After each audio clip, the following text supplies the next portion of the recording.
Hello everyone, আসসালামু আলাইকুম। Welcome back to my channel. কেমন আছো তোমরা? আশা করছি ভালো আছো। তোমরা দেখছো রোজা রান্নাঘর উইথ ব্লগ। প্রতিদিনের মতো আজ আবারও চলে এলাম তোমাদের মাঝে নতুন আরেকটি রেসিপি নিয়ে। আজকে আমার রেসিপি থাকছে সয়াবিন আলু। ভিডিওটি স্কিপ না করে শেষ পর্যন্ত দেখার অনুরোধ রইল। আশা করছি তোমাদের ভালো লাগবে। চলো তাহলে দেখে নেওয়া যাক আজকের রেসিপি।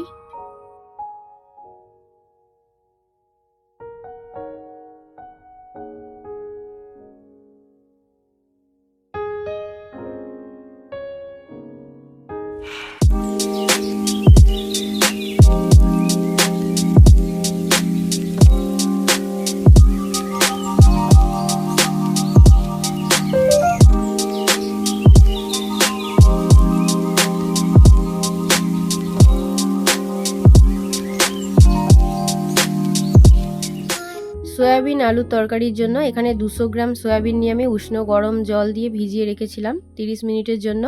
এবারে আলু কেটে নেব।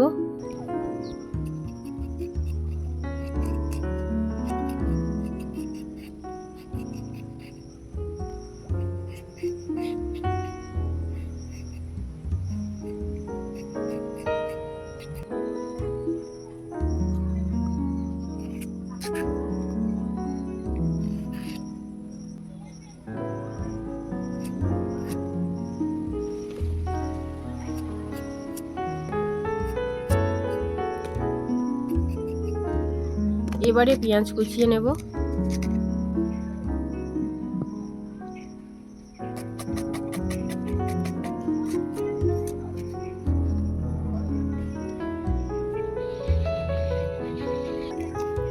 সয়াবিনগুলো 2-3 বার জল দিয়ে ভালো করে ধুয়ে নিয়েছিলাম।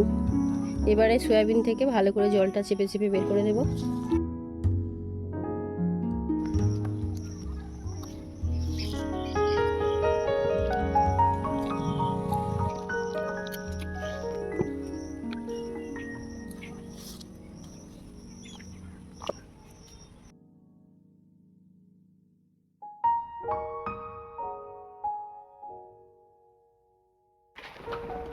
উনুনটা জ্বালিয়ে নিয়েছি, এবারে কড়াটা বসিয়ে দেব।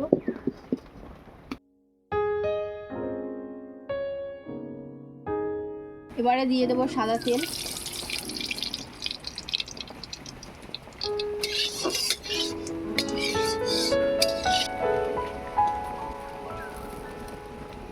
এবারে সয়াবিনগুলো ভেজে নেব।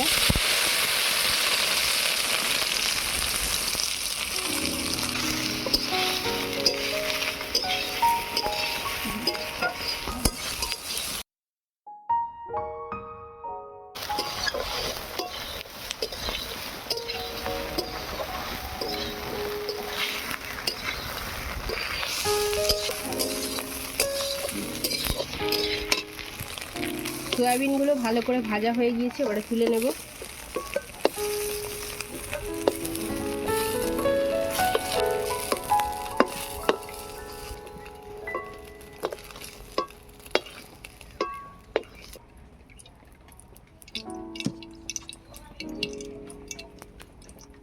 এবারে আলুটা ভেজে নেব।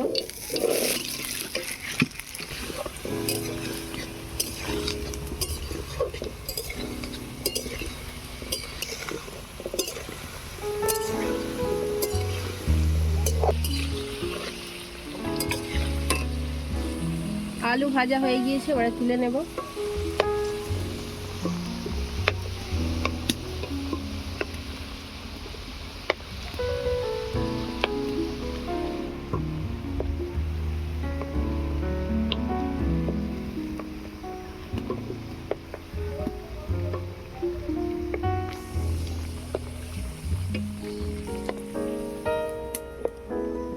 এবারে এই তেলের মধ্যে দিয়ে দেব গোটা গরম মশলা আর একটা তেজপাতা।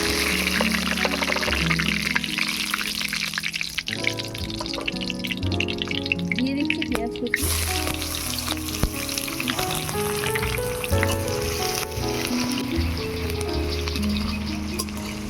আদা বাটা, রসুন বাটা,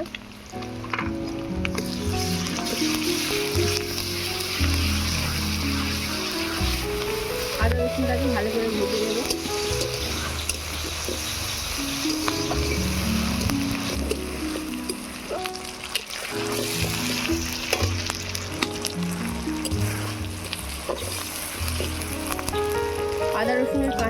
চলে গিয়েছে।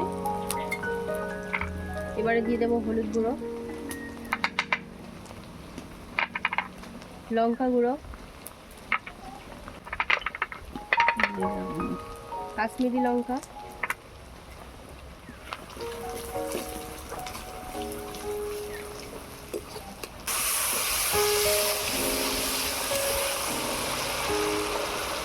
এবারে দিয়ে দেবো স্বাদ মতো নুন,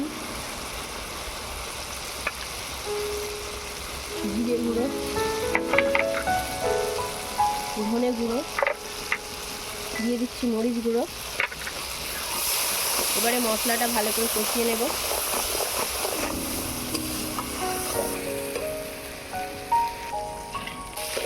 মশলা থেকে তেল ছেড়ে দিয়েছে। এবারে দিয়ে দেবো ভেজে রাখা সয়াবিন আর আলু। সয়াবিন আর আলুটা ভালো করে কষিয়ে নেব।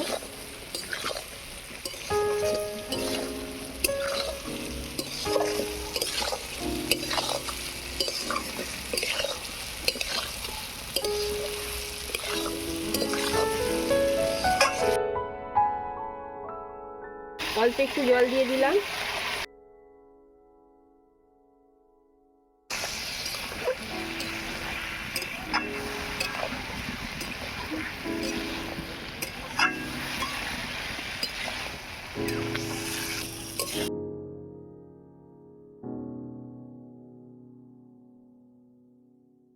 সয়াবিন আর আলু ভালো করে কষানো হয়ে গিয়েছে। এবারে পরিমাণ মতো জল দিয়ে ঢাকা দিয়ে সেদ্ধ করতে দেব।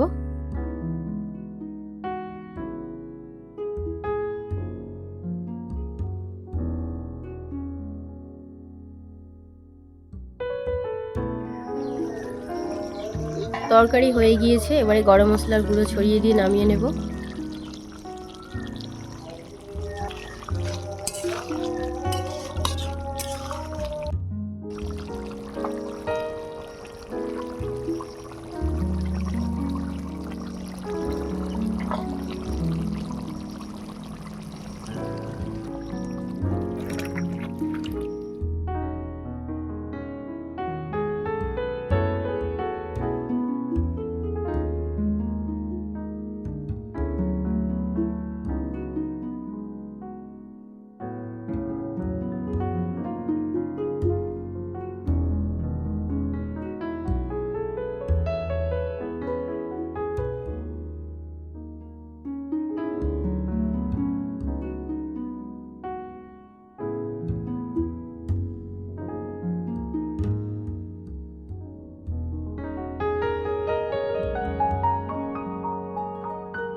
আমার আজকের রেসিপি তোমাদের কেমন লেগেছে অবশ্যই কমেন্টে জানাবে। আজকের রেসিপি যদি ভালো লেগে থাকে বন্ধুদের সঙ্গে শেয়ার করো।